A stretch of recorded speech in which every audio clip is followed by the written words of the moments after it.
Coming to my dear brother and your Dhanush sir. Dhanush, நம்ம இதுக்கு முன்னாடி work பண்ணியிருக்கோம். ஐ திங்க் இது மூணாவது முறை நாங்கள் சேர்ந்து ஒர்க் பண்ணுறது. ஃபஸ்ட்டு குட்டின்னு ஒரு படம் பண்ணோம். Feel my love, feel his love, feel our love.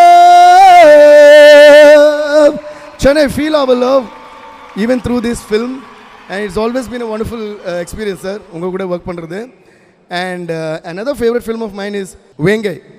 என்னோட ஒரு ஃபேவரட் சாங் இருக்குல்ல, காலங்காத்தால ஒளிஞ்சிருக்கும் வெண்ணிலா போல என்ன பார்த்தால ஒளிஞ்சுக்கிறியே பெண்ணு.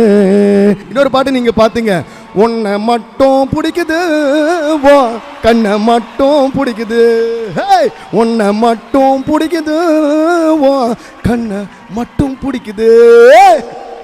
So every time we worked on a film, we really enjoyed the journey, and especially இந்த குபேரா பற்றி நான் பேசணும். ஏன்னா இது வந்து நம்ம பண்ண படங்கள்லேயே வந்து ரொம்ப வித்தியாசமான படமாக நான் இதை பார்க்குறேன். அண்ட் நீங்கள் பண்ண படத்துலேயும் இது ரொம்ப வித்தியாசமாக இருக்குது. ஸோ எல்லாருக்குமே இது வந்து ரொம்ப வித்தியாசமான படமாக அமைஞ்சதும் ரொம்ப சந்தோஷமாக இருக்குது. And Dhanush sir, I'm telling you, I know you rock all the characters, but this is, you took it to another level, and the way you played the journey of, உங்களுக்கே தெரியும்ல, இட்ஸ் ஃப்ரம் போர்கே மட்டும் இல்லை, ஒரு பெக்கர்லேருந்து start ஆகி how he takes the whole thing. இந்த குபேரா ட்ரான்ஸ்லையும் பார்த்துருப்பீங்க. The way you went, and நான் I was surprised. நான் ஃபர்ஸ்ட் சீன் பார்க்கும்போது ஹே அப்படின்னு ஷாக் ஆனோம்.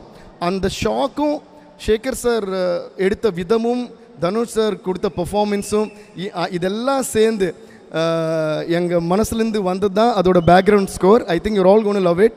Thank you so much Sekar sir, thank you so much Dhanush sir. கண்டிப்பாக ஒரு பெரிய கைத்தல் கொடுக்கலாம். ஏன்னா அவங்களோட டியூனுக்கு வரிகள் மூலமாக உயிர் கொடுக்கக்கூடியவங்க, அதான் ஒவ்வொரு தடவை மென்ஷன் பண்ணுறாங்க.